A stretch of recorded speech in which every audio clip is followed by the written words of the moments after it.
Amajana Trimanandasya Jana Salakaya Chakshurun Militanyena Tasmai Shri Guravi Namaha Panchakalpatubhyascha Kripa Sindhavi Vacha Patitana Bhavanebhyo Vaishnavijya Namo Namaha. So, good evening. Good evening. We are going to continue with our discussion of the Tattva-sandarbha of Sukadeva Goswami. We've already begun discussion of the third part. If we consider the first part the Mangalacharana, then the second part would be dealing with pramana, valid epistemology, a valid way of acquiring knowledge. And now we're coming into the section on Prameya, which is, well, if we have a valid system of acquiring knowledge, what knowledge is worth acquiring? So, Jiva Goswami has established Srimad Bhagavatam as the ultimate Brahman, the ultimate source of knowledge for one who's inquisitive about the self, about the objective of existence, and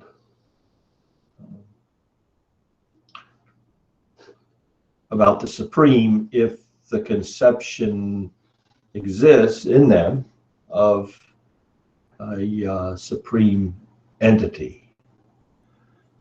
Of course, we know that Srimad Bhagavatam is a broad-based approach, so we have Brahmeti, Paramatmeti, Bhagavaniti Sabjate. So the text, which is the ultimate means of knowledge, does itself acknowledge a class of spiritualists, transcendentalists, who accept an impersonal conception of the absolute truth without distinguishing characteristics. And some of them go so far as to fall into a category which we would call radical non-dualists. Radical in the fact that their conception, their interpretation of what's put forth in the scriptures is just, it's off the charts. It's radical to the point of not being even acknowledgeable. Let me explain that a little bit, because it's an important point. When we speak of radical non-dualism, we talk of the teachings of Sankaracharya. And Sankaracharya, he came to give, quote, quote, his own interpretation. So he wasn't bound by the Veda, Sabda Brahman. He wasn't bound by transcendental sound vibration. He could take what was in the scriptures, Sabda Brahman, and he could give his own interpretation.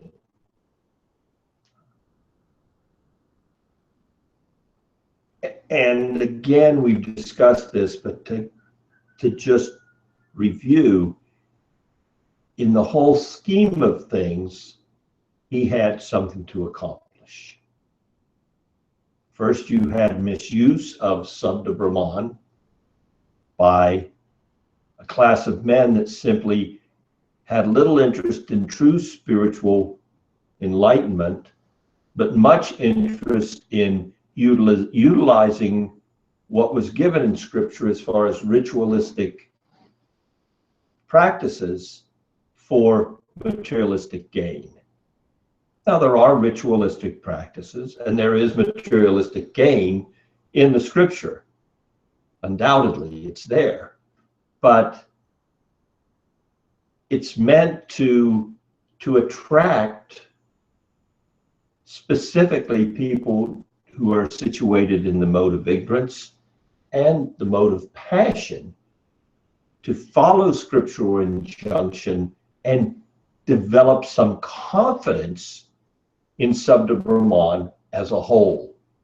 So I can light my fire, follow the exact directives. I can employ the expert brahman. He can pour the right amount of ghee at the right time when the right mantra is chanted, and I will get that sun that I wanted, or I will get that elevation to the heavenly planet, or whatever I want. And then I start saying, wow, this is a pretty cool book. I can follow what's in this book, and I can go to heaven. I can,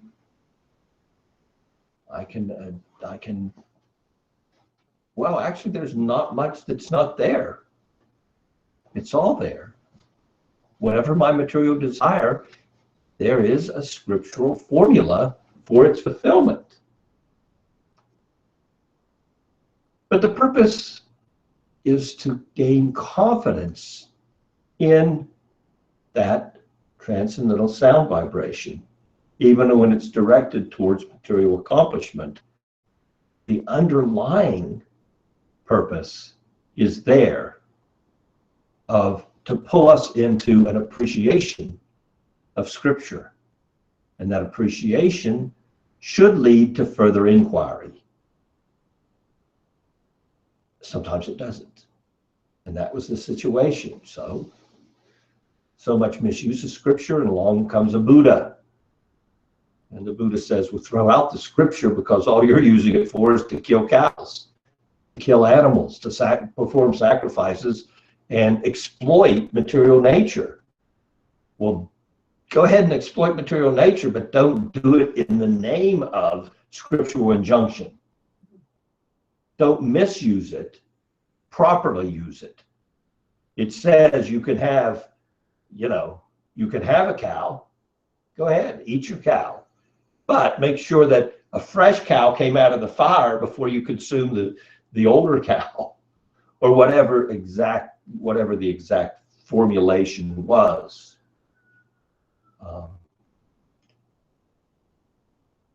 So Buddha said, this is not good. You're misusing it. You're having a cow every day, or whatever. It was being misused, and the underlying principle of acquiring faith in Scripture was not being acquired. So if you just want to engage in karma kanda activities, well, just engage in karma. Because karma kanda, according to scriptural injunction, is meant for gradual upliftment to a platform of nishkarma, niskama. You don't want to enjoy the fruit. So Buddha threw the scripture out the window. Just worship me, become nonviolent, and along comes Sankaracharya and says, okay, we agree with that. But Buddha told you it was nothing. That the ultimate objective was what? Nirvishesha. Sunyavadi. Sunyavadi, without any spirituality, has nothing. The ultimate objective is nirvana, and in nirvana, there's no spiritual substance. It's complete negation of everything. So Sankaracharya takes society at that stage back one step. Well, actually, there is some true value in the Veda, value over and beyond the ritualistic performances. There is an underlying understanding of the nature of the spiritual energy. And the spiritual energy, the ultimate objective, is to be in awareness of your consciousness, of yourself, an awareness which is not bound by the laws of material nature. So there's some pleasure in that awareness. Not that the consciousness is void, is bliss. You are that consciousness.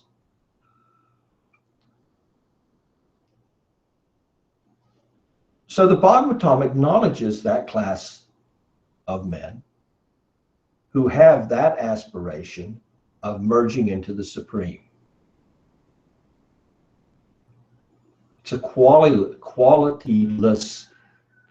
conception of the absolute truth, of the spiritual energy, without qualities, without qualification, no upadis, no reflections.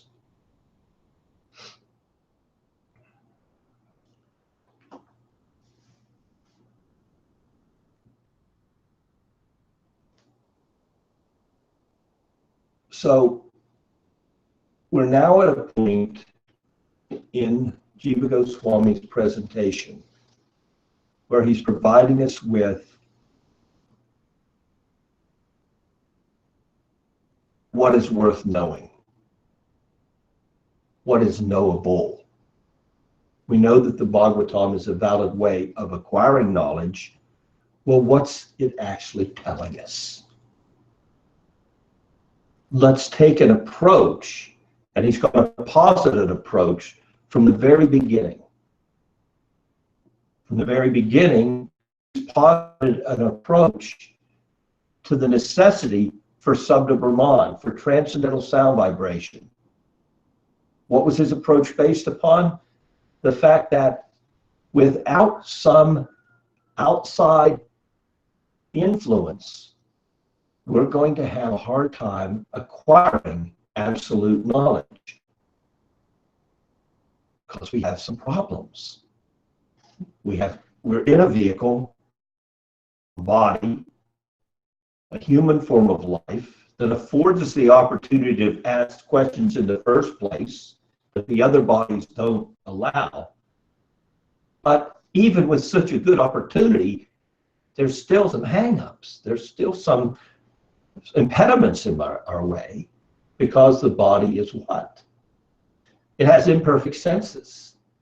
It cannot perfectly perceive even the environment that it's situated in.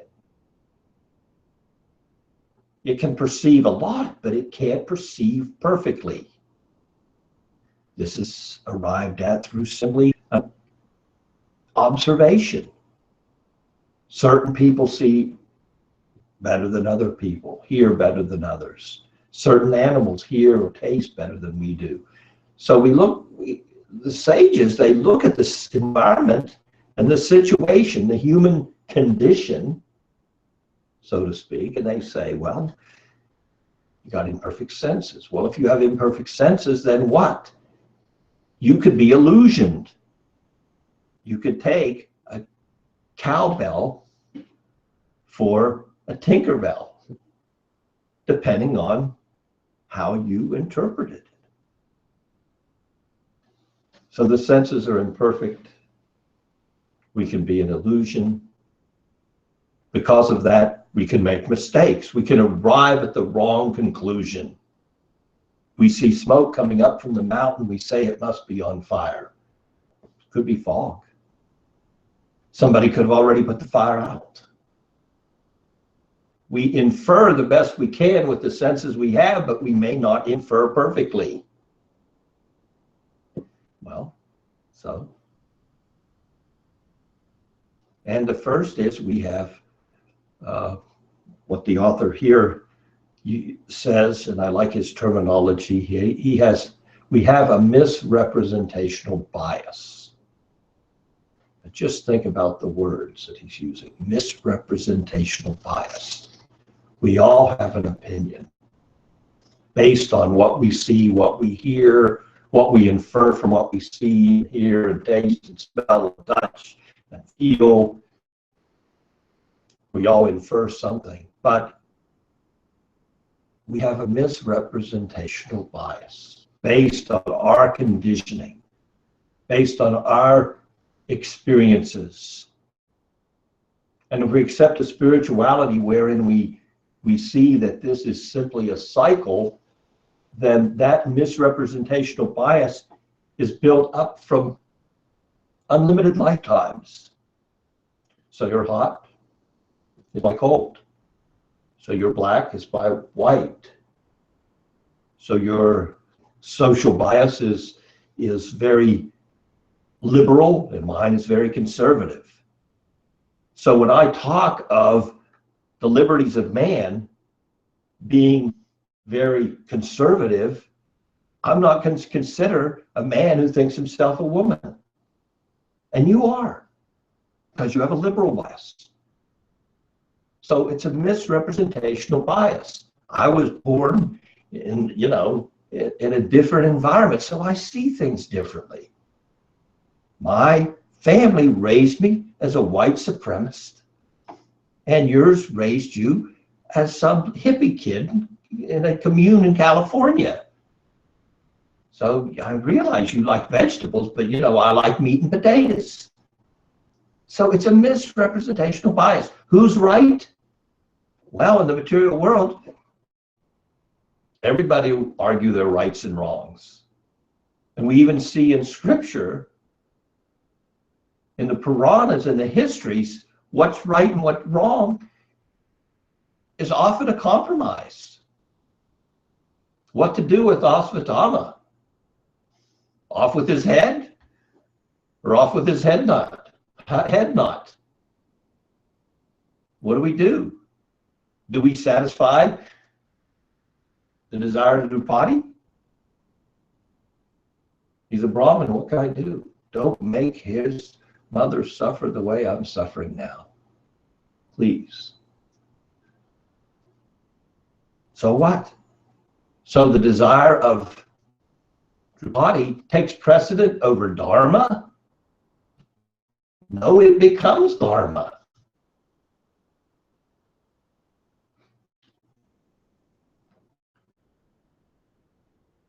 Based on these problems, Jiva Goswami posits, when we look for Brahman, when we look for with valid knowledge, when we look for that, let's be very cautious of accepting what is our empirical conclusions, what is arrived at through our senses and through our mind, because it's not going to be reliable. I say, Jiva says, Sabda Brahman, scripture is reliable. And then what's he do? He goes about breaking it down and showing how reliable it is. In every instance, it turns out to be reliable. And then he goes through all the different presentations of Sabda Brahman that are available to us. He takes those and he analyzes them according to our time, place, and circumstance. In Kali Yuga, with short brains, short life, short memory. And he shows us, well, yeah, Shruti's best, but you don't have all the Shruti. Smriti, what are the sages saying? How do they arrive? What are their conclusions? What about the Puranas? Well, there's a lot of Puranas. Some are for people in the mode of ignorance, some are for people in the mode of passion, some are for people in the mode of goodness. But there's an Amala Purana. There's a Supreme Purana. And so he comes to the conclusion that if we look at this circumstance and if we look at all that's available to us as a valid avenue of knowledge about the self, we can only conclude that Srimad Bhagavatam is the best Praman. Then there's a little bit of a transition. And he explains, now going forward in my Sandarbhas, we will accept Srimad Bhagavatam as the spotless Praman. The spotless avenue for perfect knowing. And I will base my conclusions upon this Shastra primarily, because it is non-different from the Supreme. It has arisen after his departure, and he is that Bhagavat Purana. It is him. Well, how is it him? And that's exactly where we are now. Jiva Goswami is showing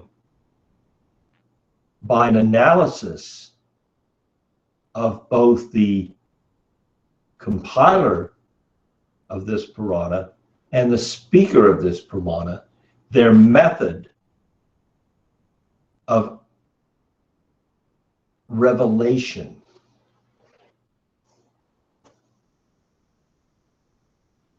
In regards to Sambandha,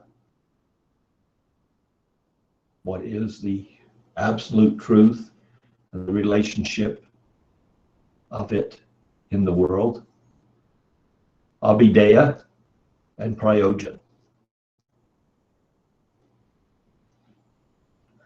So Srimad Bhagavatam is being established.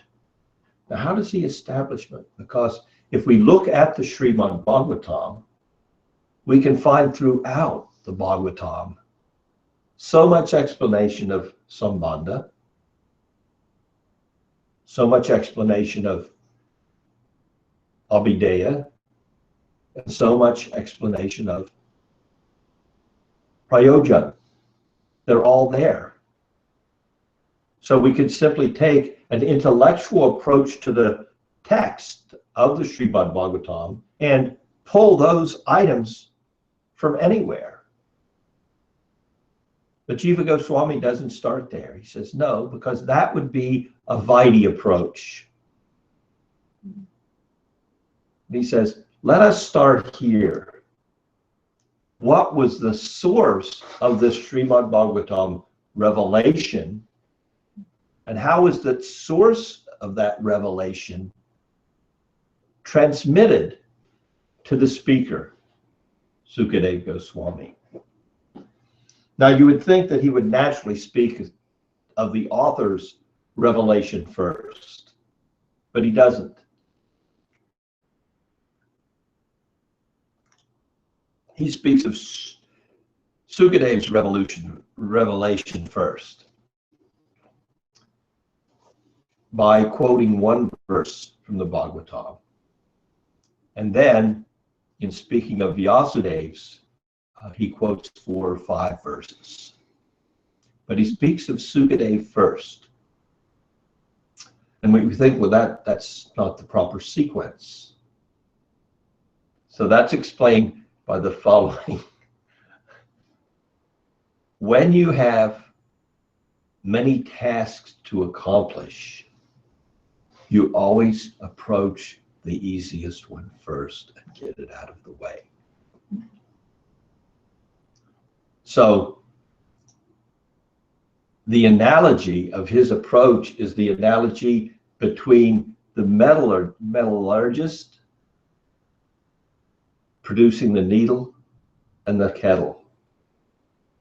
If he has 2 tasks before him, he'll always make the needle first.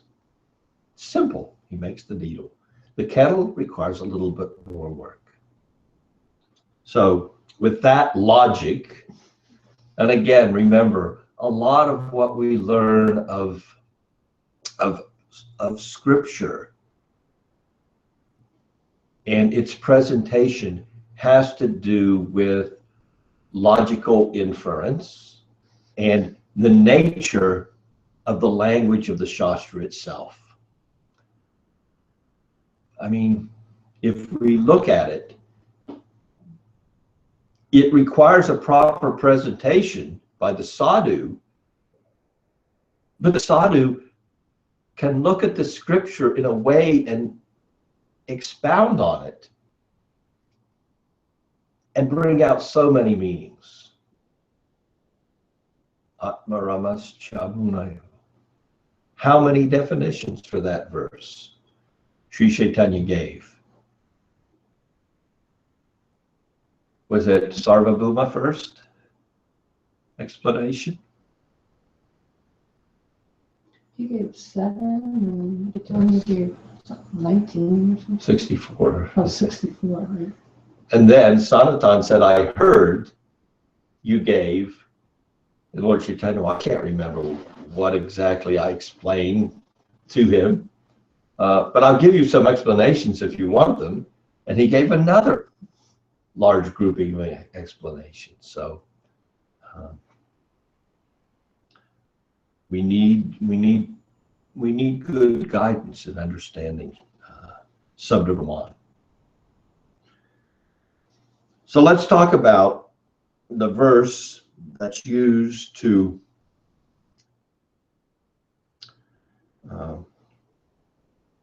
explain the revelation of Sukadeva Goswami first, because that's what Jiva Goswami does. So Anucheta 29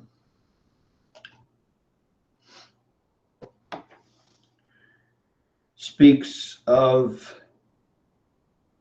the condition of Sukadeva Goswami as explained by Sutta Goswami at the very end of the Bhagavatam, 12th canto,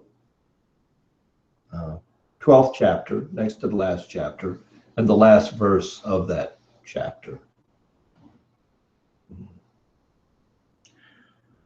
Swasuka nibrita chetas tadvyadas tanya bhavo vya ajita ruchira lila krista sarastadiyam vyatanuta kripaya yas tattva puranam tamakila vrijina ganam vyasa sunum natoshmi. Let me offer my respectful obeisances unto the son of Vyasadeva, Sukadeva Goswami, who destroys all sin, and who, though fixed in his own bliss, with no distractions, became attracted to the pastimes of Krishna and mercifully spread the Bhagavatam, which describes Krishna and reveals the rasa of his pastimes. So Sridhar Swami, then Jiva Goswami goes on to say, and if we remember back, Jiva Goswami said that a lot of what he's going to present in his Tattva-sandarbhas is based upon what? The Bhagavatam commentary of Sridhar Swami. That Sridhar Swami, who Sri Chaitanya Mahaprabhu revered as the best commentator on the Bhagavatam. So what Sridhar Swami say about this verse? He says that Sukadeva Goswami's sara, his essence was drawn to the Leela presented in the Bhagavatam verses that he heard.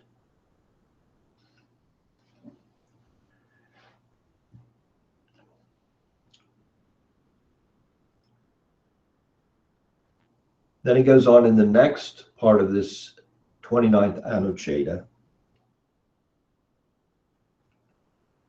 to talk about and present the position of Sukadeva Goswami and how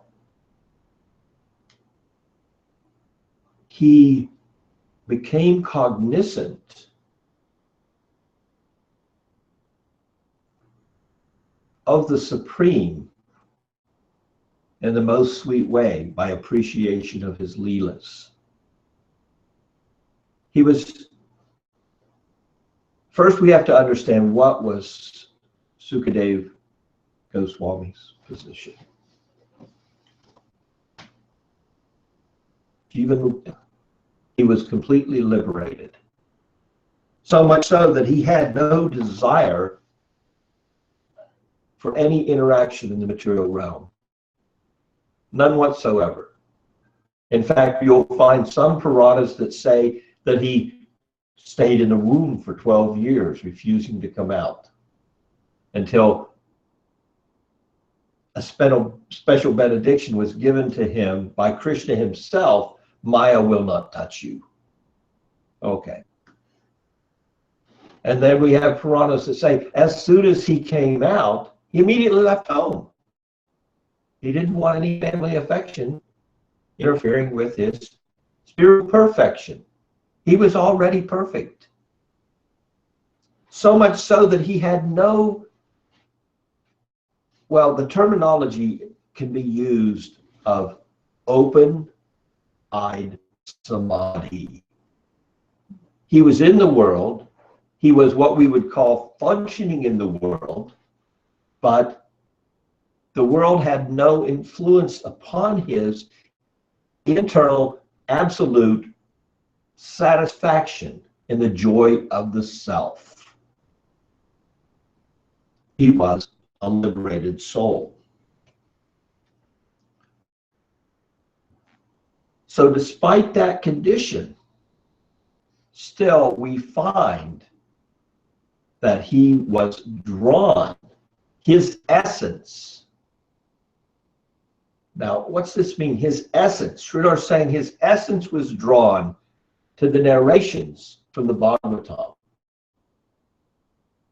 He was already experiencing his full essence in his samadhi.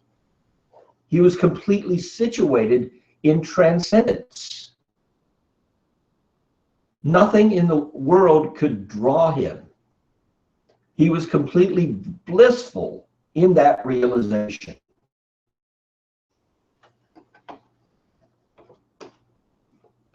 Despite that level of transcendental accomplishment and satisfaction, still the sound vibration of Srimad Bhagavatam, and this is really at the essence of what Jiva Goswami is trying to get across here.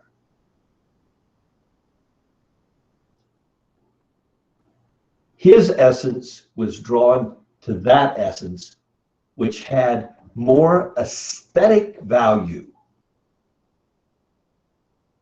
more blissfulness than the blissfulness of his realization of his own self. There was something more there in the sound vibration of the verses of the Bhagavatam that would draw even him. This could not have been a mundane sound vibration. It would not have had an effect on him. It had to be very, very concentrated bliss. And we know, yes, when we compare that bliss to that bliss, one is considered unfathomably. One's not even considered an infinitesimal drop of the ocean of the unlimited bliss of appreciation of the aesthetic value of the Supreme over appreciation of the Supreme devoid of all individual characteristic. Is that clear? So it's very, very special. So how did this realization come? He hears the verses, he's attracted, and he's immediately, that attraction, because he had no attraction on the material plane, resulted in what for him? A loving sentiment that exceeded the loving sentiment for the self that he had. a sentiment for the super self. So he immediately perceived everything, the sambandha, the abhideya, and the prayojan. The sambandha being what? The supreme absolute with aesthetic value and unlimited potencies and shaktis. By what means? By the means of simply hearing, engaging in the process, the abhideya. And what did he feel? He felt prema. So in simply hearing the Sabda Brahman of the ultimate pramana, Srimad Bhagavatam, he became captured. His heart became captured. So much so that he said, I have to hear it all. I want to hear everything there is to hear about this person. It far exceeds everything that I am experiencing by simply knowing that I am not matter, that I am spirit.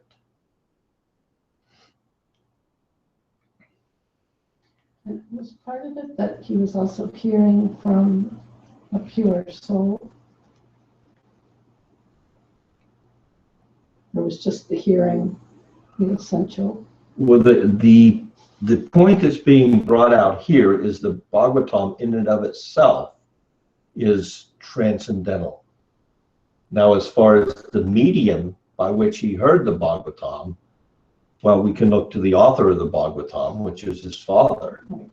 But the vessel for the hearing, if we were to accept certain Puranas, would not be initially directly from his father, but rather through some of his father's disciples, who were simply gathering some sacrificial wood in the forest and told to chant verses is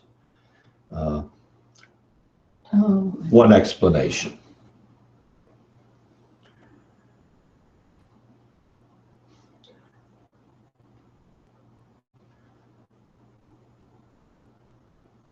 Now, Vyasadev's samadhi is going to be explained as we move forward in Anuchedas 30 through 49. So 20 Anuchedas will deal with what Vyasadeva realized in his samadhi that prompted him to represent the Srimad Bhagavatam. Bhagavatam's already been presented. He'd already completed everything, which included all the Puranas and the Mahabharata, with the Bhagavad Gita in it, and the Vedanta Sutra. So he'd written down everything. And when he was done presenting it all of it, he did not feel completion. And he went to his spiritual master. And he was told, well, you didn't bring out the essence, the sara. You gave all the scripture, but you didn't really highlight Bhakti Shastra, the essence.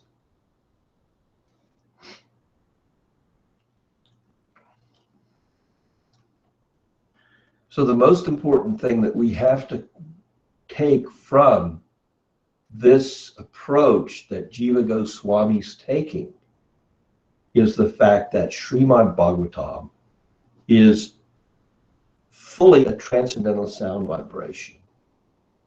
And both the author and the speaker experience this through revelation. That is the ultimate result of the Bhagavatam, of the sound vibration. It has a profound effect on the heart. And we could say, well, yeah, that's really sounds good, but my heart has very little experience.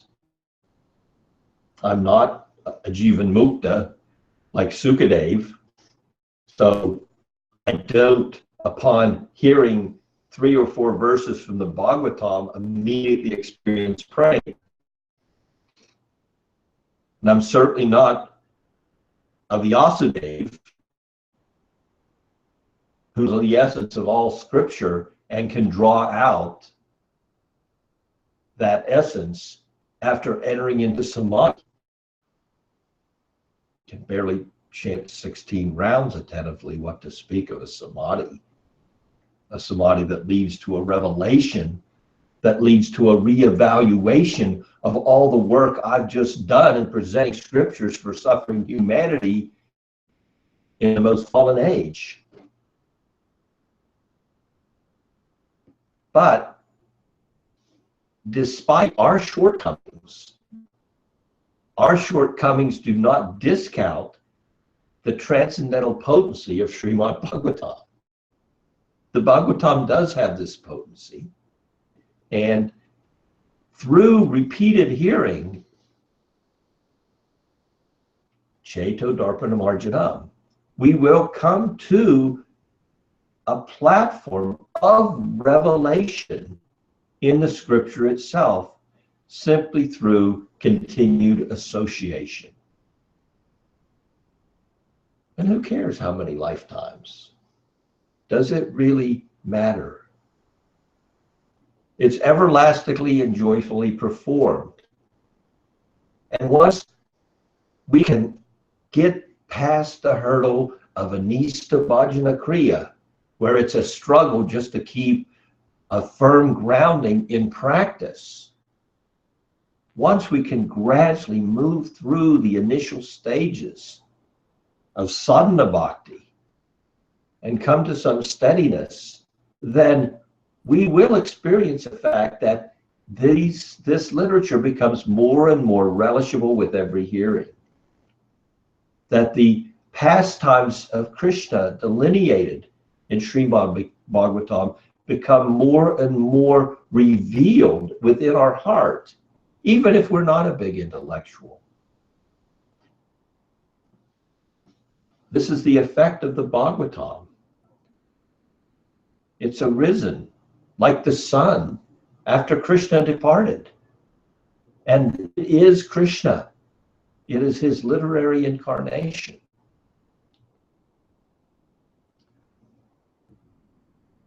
So in the next class, we will discuss a little bit of the 5 verses, 4 or 5, depending on how we looked at the last one, of the revelation of Srila Vyasadeva, and how he also, through samadhi, through a concentration and a control of his mind, looked and saw and was able to experience that transcendental realm and also have a revelation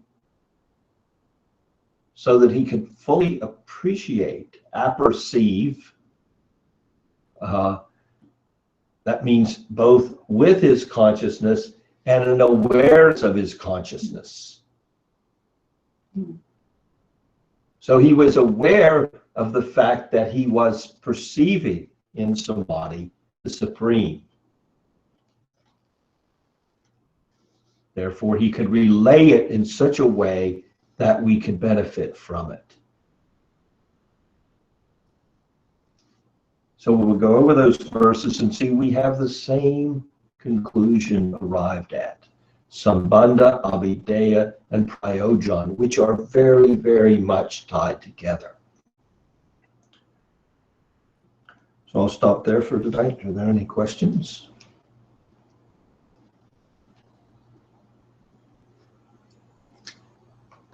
Thank you very much. Thank you very much. Why don't you go do this job?